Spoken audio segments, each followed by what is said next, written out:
I sat and waited. I knew her well. After 14 years of marriage, yes, her need to control every situation would make her rush home, do damage control, overpower everything else. I idly wondered what twist she would come up with. He should have thrown her through the noose and gotten caught. She was always smart, intriguing, planning, working out every angle. I was the most straightforward. If I had something on my mind, it usually came out of my mouth. For better or worse, I was inclined to make an immediate decision. She hated it. It irritated her to no end when all her work and all her carefully laid plans went to waste. Don't get me wrong, I usually give her what she wants. Why? Because I'm a guy and guys generally don't sweat much. If she wanted it and if it didn't break us financially or damage our relationship, she got it. It made her happy. And then she made me happy. And then we were both happy. Happy, happy, happy. It didn't take her long to realize that there was a line in my head that said, when you cross it, things can get really bad. I heard her describe it to a friend once when she didn't know I was around. I call it the magic moment. The moment when he gets so angry that nothing else matters. Not his friends, not his work, not me, nothing. When he reaches this point, he will be able to care less about what people think or whose feelings are hurt. I'll give you an example. He worked at his old company for 10 years, got a promotion, good reviews, they loved him. Then the management changed. They invited an expert. 2 weeks later, the expert made a proposal, which they accepted. Everyone's work has changed. Bob really didn't care. He'd been there so long he knew almost everything. Then the blow came. The expert noted that employees are paid approximately 25% more than companies with corresponding positions in this field. So they are being laid off to achieve parity. He was told that his share was just under $5,000 a year. He laughed at them. Let me be clear, he said. You want to cut our entire salary because that would bring us down to the local average, right? What efforts do you expect from us subsequently? The same amount or 25% less? One of the reasons this company is so successful is because it pays top dollars for best. You can't just come here, fill out an application, and start working. I had to go through 4 interviews, physical and psychological testing before I was hired. You have a very strict attendance policy and strict safety procedures. Now, why would anyone go through this to get a job if you don't pay any more than the place down the street where you don't have to work nearly as hard and get the same salary? Over time, you will not have parity. You will have mediocrity. Your old employees will leave to get better jobs or easier working conditions. Production will suffer. Accidents will occur and morale will drop. He paused to catch his breath. The meeting was attended by 4 people from the corporation and an efficiency expert. They were all bright red. The decision still stands, said one of the corporate goons. It will come into force in 3 months. He smiled. Everything is fine. This is more than enough time to find another job. Consider this my notice. The day the cuts take effect will be my last day. There was a general uproar. The plant director assured the corporation that he would not leave. He was simply letting the air out. Imagine their surprise when he walked out the door 3 months later. They tried to get him to come back, shouting that they would tell all potential employers that he had left and quit his job. I've already found a job, he answered. 9 months later, most of the old employees had left and many came to work for his new company. They brought in 2 corporate officers to try to convince him to return by offering him a good raise. He laughed, wished them luck, and left the restaurant. Once he makes a decision, no one in the world can change it. And while it might have seemed like a hasty decision at the time, he usually thought about it long and hard. And it doesn't make any difference about financial costs at all. Not for him. I can live without money, but not without self-respect. I've heard this 10 times. I thought back in time, trying to pinpoint when she began to think it was acceptable to have sex with another man. She's tried to get me to accept a lot of things over the years. Now she was going to Cancun for 2 weeks with friends, a couple who were on the verge of divorce and one who was married. She prepared a pretty good presentation. It would be nice to take a break from each other. It would make a stronger blah, blah, blah. I told her that the idea sucked. The thought of her in a foreign country on the beach with a lot of alcohol in the company of a group of women, each of whom I viewed as a magnet for attracting thrills, was in fact not a very good idea. But it's your life. So, do what you want. Just keep the price in mind. She had learned over the years that this was one of my catchphrases. This meant that I knew she was wrong, or it was a really bad idea, but I was tired of discussing it. And if she moved on, she would have to deal with the consequences. Just one more thing. I need my rings. If you're going to extend yourself to strangers, you're going to do it without them. She exploded and started arguing. I just sat there until she ran out of steam. While you were talking, I thought about something else. You won't have time to rent an apartment while on vacation, so do you want me to put your things in storage or take them to your parents' house? She sulked, she screamed, she refused to cancel plans. 3 days before she was supposed to board a plane, she returned home to an empty house and received a note. I thought it over and decided that I don't want to live here. Now you can travel with a clear conscience without fear of betraying anyone. Bon voyage. Yes, and keep the rings. They no longer have any value to me. Her slutty friends tried to persuade her to forget me and leave, but she tried to find me for 2 days. I took some of my vacation and went fishing. I was idly wondering if she had boarded the plane as I made another cast, determined to get that big fish I had missed last summer when I heard the sound. I thought you'd be here. Thanks for ruining a really good vacation for me. As you can see, I didn't go. Are you happy now? I felt the rod tremble. Maybe Mr. Big decided to play. Hell no, I'm not happy. It's hard to understand that if I were a little weaker, you would go away, spend a hell of a lot of time knowing that I was under your thumb. Why are you here? Are you trying to ruin my weekend? Will not work. Do you know why? Because you won't be here. Go home, go somewhere else. Just get the hell away from me.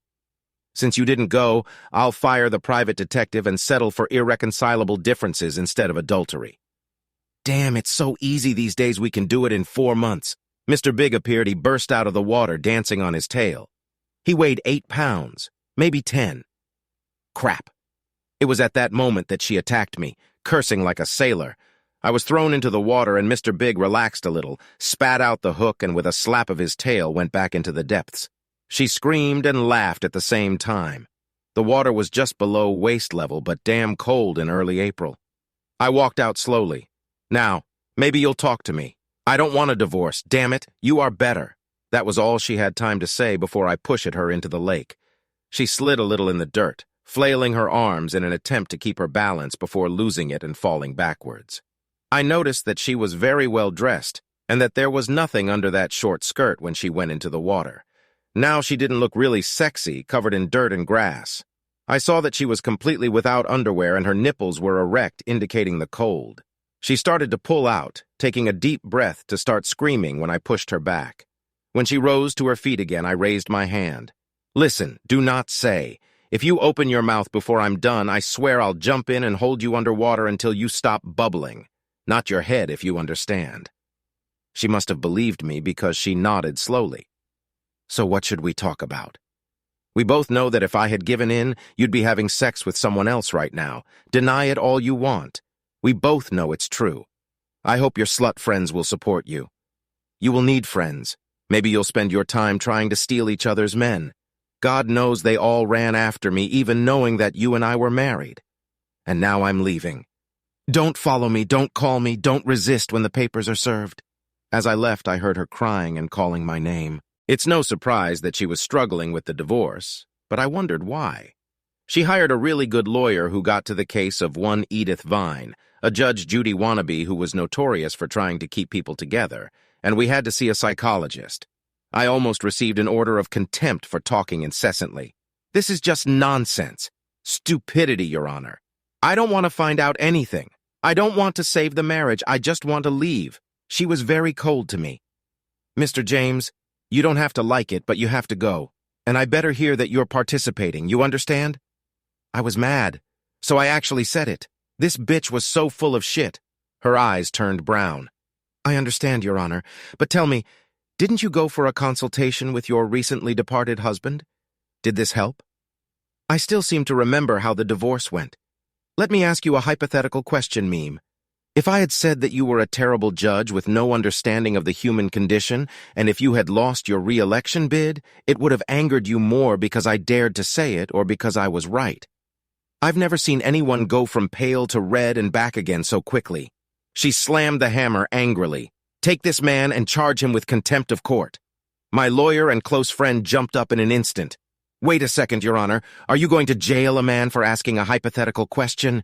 Your race opponent will eat it. Please, he didn't mean anything like that. He's right, Your Honor. It was just a question. I take my words back. I just couldn't resist. However, when you lose in November and become an ordinary citizen on the street like the rest of us, I will definitely find you and tell you in detail about your abilities. Okay, I dodged the bullet of contempt, but she got back at me by raising the mandatory sessions from 6 to 12. The first 3 sessions were very unpleasant for both her and the therapist. I love to read, and instead of answering with real words, I used quotes from books and poems. Shakespeare was a gold mine. His work was full of cheating horrors. They broke through my defenses in the 4th session. Maybe I was tired. Maybe I wasn't as focused as I should have been. When she cried this time, I realized that she really meant it. Other times she did it too easily. This time she couldn't stop. The therapist asked why I married her, because I loved her. I knew what she was like.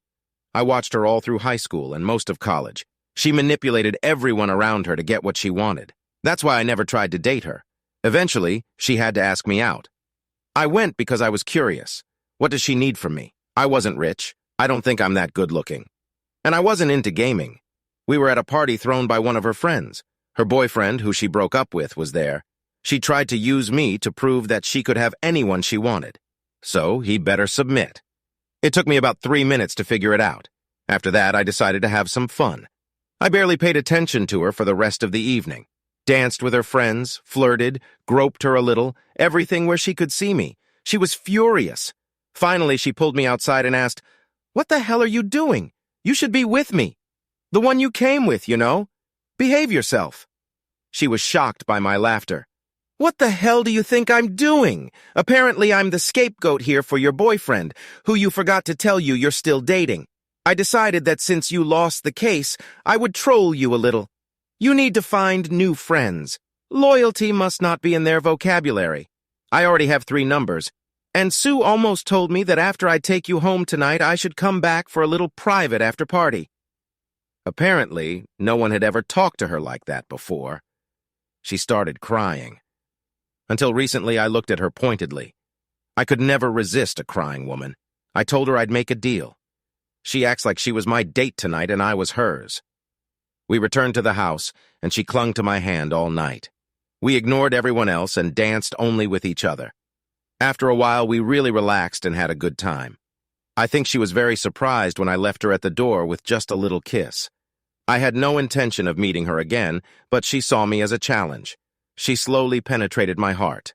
I immediately told her that I was not into her games. We broke up a couple of times before she got the message.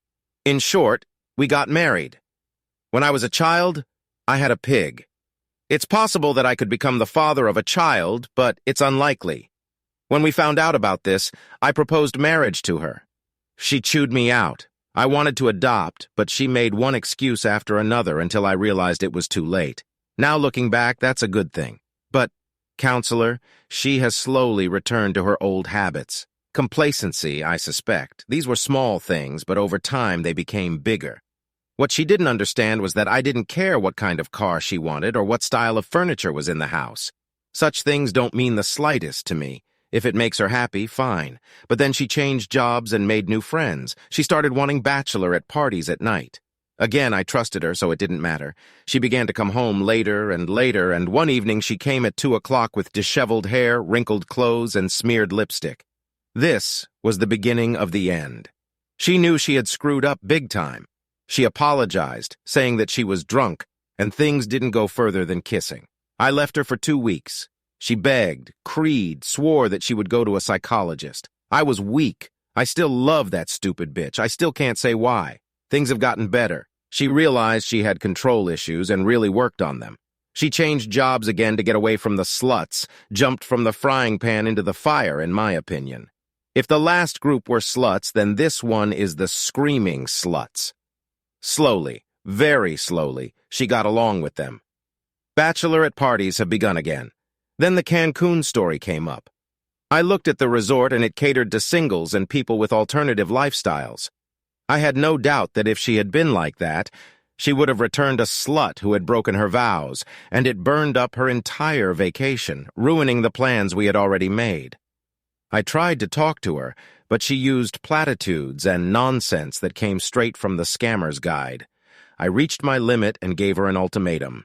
Stay with me and try to work on our marriage. Go and come back to the divorce ball. She refused to cancel the meeting, so I packed my things and left before her. She must have had a mental attack because she never got on the plane. By then, it was already too late. I started the procedure, and here we are. Yes, she's sorry. Yes, she will go to counseling. But is this enough? Has she learned anything? Can she change? My question is, do I want to be here long enough to see? I finally took it back, hoping for the best. Why? Because deep down I really loved her. But I made her pay. I held her in tight mittens and made her sign a post-wedding agreement. Irreconcilable differences, and it was 50-50. Adultery and the offending party walked away with the clothes on their back. It was killing her. She loved the house and all her toys, but she knew that this was her only chance. We were good for a couple more years. Then she began to change clothes. It was so gradual that I didn't notice it first. It was just little things. But when it sped up, I realized it. I noticed her smug grin, especially since she thought I couldn't see her. I called the detectives. 2 weeks later, they gave me their results. Unfortunately, I wasn't surprised. Peter Cummings, the little weasel she worked with. According to the report, he was nothing more than a gigolo seeking wealthy older women to subsidize his lifestyle. Handsome, probably. I didn't like his eyes. He looked at her Mercedes convertible, the rings on her fingers, her perfect hair, and smelled the money. He flattered her. She gave him small gifts. He must have been good in bed as many times as they dated. I never saw them together and did not ask for the report to be given to the lawyer I chose.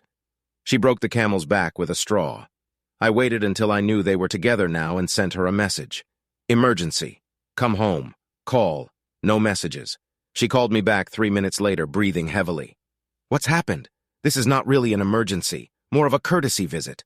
I'm divorcing you. Have Peter follow you? You can leave your car and he will help you pack your clothes. Leave your jewelry on the dressing table along with house and car keys. There was dead silence for several seconds until she came to her senses. What the hell are you talking about? I'm talking about the post-wedding agreement you signed. Do you remember?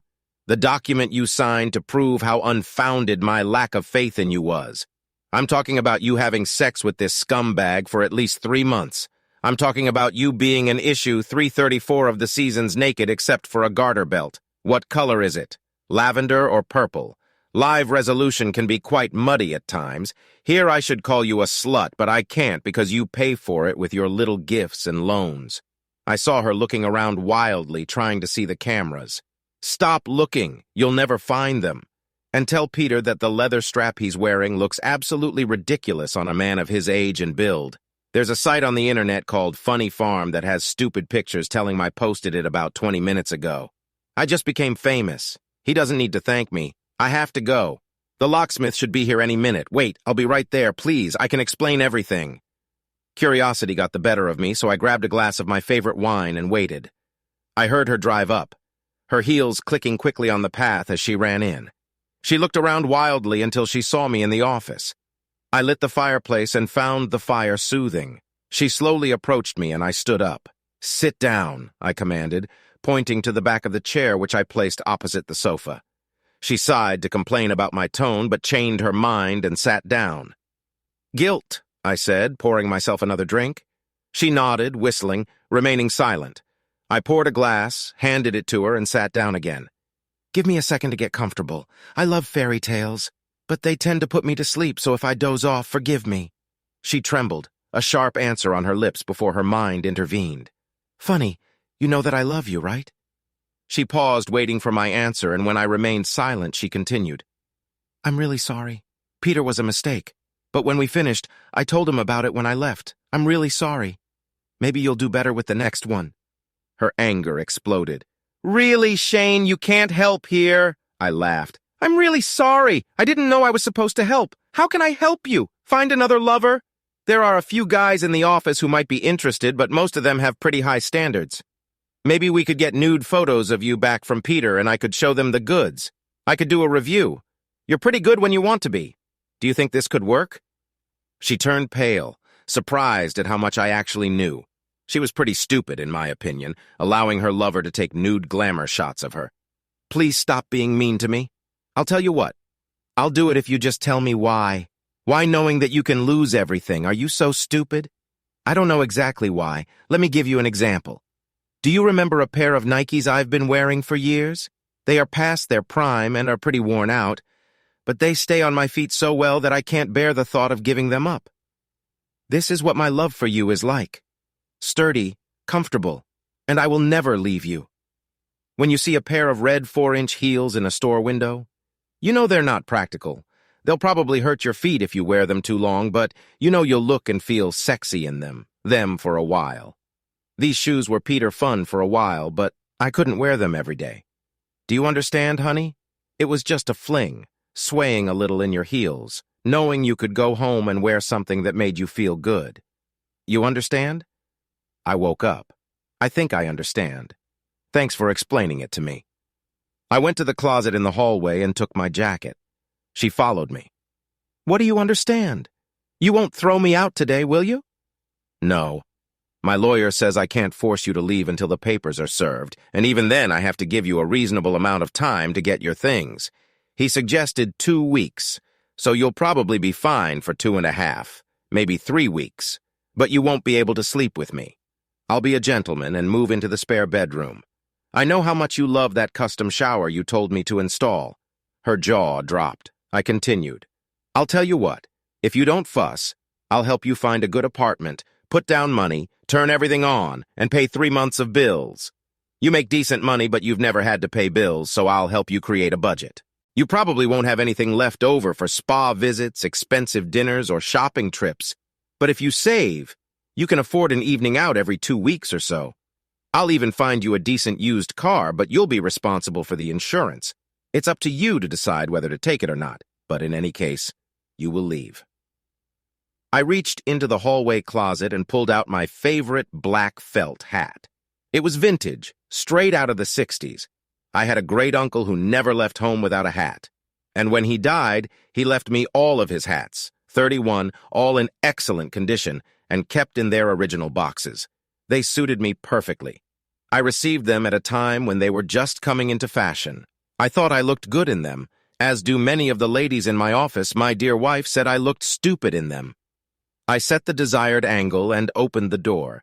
She was still trying to comprehend my words. We need to continue the conversation. Try to figure it out. It's already 10. Where are you going? I removed her hand from mine. By shoes, I think I'll look for something young and sporty, or maybe I'll find something with cool Italian leather. If I can afford it, I'll probably get both. Do not wait for me. I laughed as I drove away, knowing she would press the speed dial button on my phone. It will ring. She should hear it clearly on the kitchen table. In the end, I got both in one package. She left me in the dust in her 6-inch heels. 10 years younger, she was smart, sexy, straightforward, and didn't play games. Goddess, I idolized the ground she walked on. She bought me hats for birthdays and anniversaries. Now I have more than 50. Gwen tried to resist, but when her lawyer looked at the prenuptial agreement, he urged her to accept my proposal. I didn't want her Mercedes, so I sold it, took half the money, and bought her a 4-year-old little Chevrolet. She even thanked me. She got married a couple of years later, and as far as I know, we no longer move in the same circles. They seem happy. I know that she was treated for quite a long time. Funny story. I actually went to court when my divorce was finalized, even though my lawyer said it wasn't necessary.